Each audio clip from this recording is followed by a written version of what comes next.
Hi, today we're going to talk a little bit more about summarizing. So the important thing about summarizing is that you guys are learning how to identify that key information in a text. And if you can summarize a text, that says that you understand a text. So that's the big picture here. We want you guys to be able to understand any text that you ever encounter.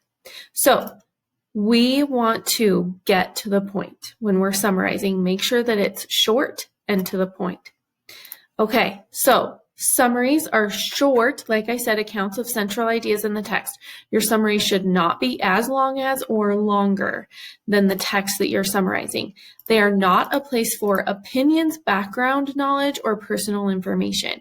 So even if the article that you're reading is an opinion piece, your opinion should not go into it. So when you're summarizing, focus only on what the article says. First, in order to summarize, read the text, but don't be scared if you don't understand some words that are in there. There are a lot of articles that have scientific words or words that you're not familiar with. You can still understand an article, even if you aren't familiar with all the words that are in it. But if you don't know a word, Google it. And then ask yourself, what was this text about? That's the first step in writing your summary, because that allows you to identify some of the main points. So your answer to what was this text about should be a complete sentence. You need to write in complete sentences. You need to cover the main point and the key ideas. The key ideas, again, who, what, where, when, why, and sometimes how. And it should be in your own words. If you're answering that question with only a word or two, then that's not a complete summary. That's a good start, but that's not a complete summary. All right. In your summary, you need to include only the major ideas and necessary information. So again, use those questions. Who, what, where, when, why, sometimes how if it applies. And anything extraneous or anything outside of that, don't include it. So ask yourself, do I need this information in order to understand what the text is about? If you don't need that information to understand what the text is about, then you don't need it in your summary.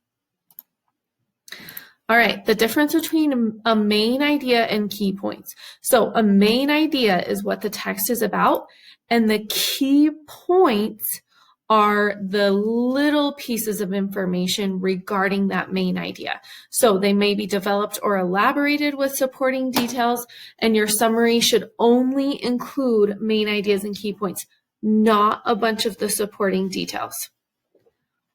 So key points, who, what, where, when, why, sometimes how. Again, those are the key points. All right, so if we look at this article, this is an example text. It's called A Penny for Your Thoughts. It says, if it's a 1943 United States copper penny, it could be worth as much as $50,000. In 1943, most pennies were made out of steel since copper was needed for World War II. So the 1943 copper penny is ultra rare. Another rarity is the 1955 double die penny.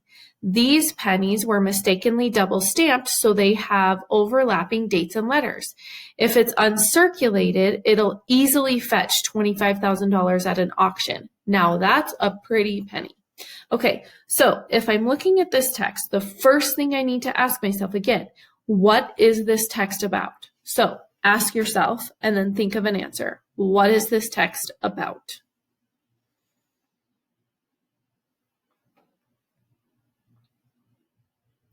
Okay, in your head, you might have thought pennies. If you did, you're right. This text is about pennies. So now that we have that main idea, then we can start asking ourselves, what are the important details, the key ideas? Okay, so first question, who? There's not really a who here, right? Second question, what? What is important here? Pennies. Specifically, which pennies? The 1943 copper penny and the 1955 double die penny. Who, what, where? So where? United States. When? Well, the dates in the penny names. That already explains when. Why? It kind of talks about why the World War II and because they were double dyed, so they're rare too. They're valuable and rare. That's why we're talking about these pennies, because they're valuable and they're rare. Okay, so here's an incorrect response. So this says the text is about pennies. You're right, but then we need to go back through and ask about the key ideas about those pennies, the who, what, where, when, why questions. So it's too short and it doesn't talk about the key ideas. Incorrect response 2. The 1943 copper penny is worth a lot of money. Copper is hard to get during the war, so there aren't many of them. The 1955 double die penny is worth a lot too. These pennies were stamped twice on accident. This is too much information, especially because the original text is already short. We want our summaries to be even shorter. We don't want to just regurgitate what the original text says. So there's too much unnecessary stuff here, and the main idea isn't necessarily clear. Okay, here's a correct example. This article, A Penny for Your Thoughts, discusses the value and rarity of 2 pennies, the 1943 copper penny and the 1955 double die penny. So it includes the key information. Key information, we said, what's the main idea? Pennies. Does it say pennies here? Yes, so check. Then we said who. There wasn't really a who.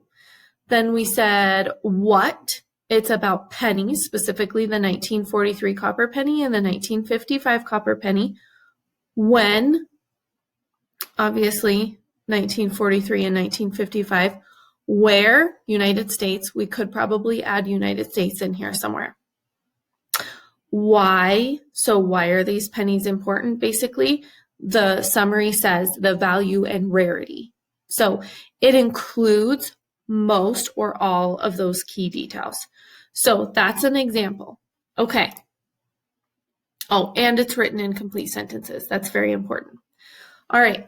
On your assignment, the first thing you're summarizing is my adaptation of the Itsy Bitsy Spider. So it says, on a New Jersey farm, an itsy bitsy spider climbed up the water spout. Spiders are welcome on this farm as they eat all the pesky mosquitoes. Then down came the rain and the spider was washed out. Rain is rare on this farm. The next day, up came the sun and dried up all the rain. So that same itsy bitsy spider climbed up the spout again. Okay, your summary of this should be very short. One sentence, maybe 2. But the first thing you want to ask yourself, what's the main idea? This article is about itsy bitsy spiders. Then you start asking those questions. Who, what, where, when, and why. Sometimes how. Then you can start writing your summary from there. Once your summary is written, so 1, maybe 2 sentences, then you go back through it and just make sure, does my summary address the main idea? And then does my summary answer all of those key detail questions, key idea questions, who, what, where, when, why, and sometimes how? If it does, then it's a good summary.